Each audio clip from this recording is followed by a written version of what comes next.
అందరికీ నమస్కారం అండి. ఈరోజు నేను చేయబోతున్న వీడియో ఏంటంటే, అభివృద్ధికైనా, వినాశనానికైనా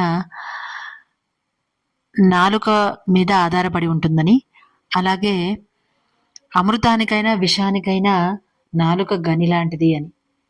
ఈ 2 లైన్‌లు చాణక్య నీతిలో ఉన్నాయండి. వాటి గురించి ఈరోజు నేను చేయబోతున్నాను.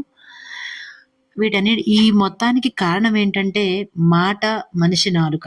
ఈ 2 బాగా ఇక్కడ ముఖ్యమైన పాత్ర పోషిస్తాయి. మనిషి నాలుక, మనిషి మాట ఈ 2 అదుపులో ఉంటే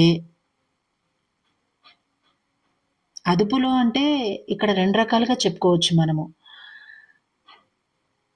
ఈ టాపిక్ గురించి మాట్లాడుకునే ముందు లేట్ చేయకుండా వీడియోలోకి వెళ్ళిపోదామండి. అందరికీ నమస్కారం అండి. నేను చేస్తున్న వీడియోలు అందరికీ నచ్చుతున్నాయి అనుకుంటాను. సబ్స్క్రైబర్స్ లిస్ట్ పెరిగింది. అలాగే 50,000 వ్యూవర్స్ రీచ్ అయ్యాను. ఇది అంతా కూడాను చూసే సబ్స్క్రైబర్స్ చూసి సబ్స్క్రైబ్ చేసుకునే వాళ్ళ యొక్క మంచి విషయం అండి.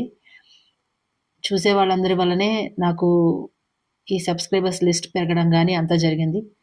అందుకు ధన్యవాదాలు. ఇలాగే మీరు వ్యూస్ లిస్ట్ అలాగే సబ్స్క్రైబర్స్ లిస్ట్ పెంచుతూ వెళ్ళండి. నేను కూడా మీకు నచ్చిన వీడియోస్ చేస్తూ ఉంటాను. మీకు ఉపయోగపడే వీడియోస్ చేస్తూ ఉంటాను.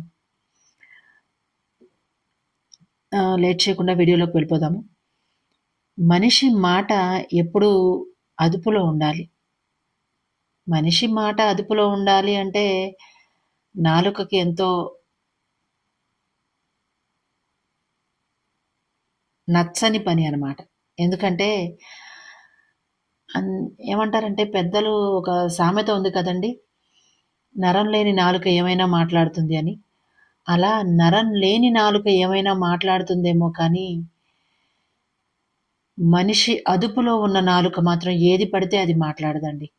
మనిషి మనసు అదుపులో ఉన్న నాలుక మాత్రం ఏది పడితే అది మాట్లాడదు. ఎందుకంటే ఒక్క మాట మాట్లాడే ముందైనా కనీసం ఆలోచించుకోవాలి. కొందరుంటూ ఉంటారు. ఏది పడితే అది మాట్లాడతారు. ఇప్పుడు నేను చెప్పాను కదా!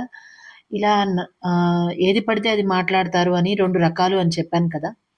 అది జనరల్‌గా కొంచెం కామెడీగానో, లేకపోతే కొంచెం సరదాగానో మాట్లాడేవాళ్ళు వేరే ఉంటారు. కానీ ఇంకొక రకం ఉన్నారండి. వాళ్ళు చాలా ప్రమాదకరమైన వాళ్ళు. ఇంట్లో వాళ్ళా? బయట వాళ్ళా? అని చూసుకోరు అలాంటి వాళ్ళు. ఇంకా ఏదొస్తే అది మాట్లాడతారంటే కాదు. ఇక్కడ విన్నవి మరొక చోట చెప్తారు. మరొక చోట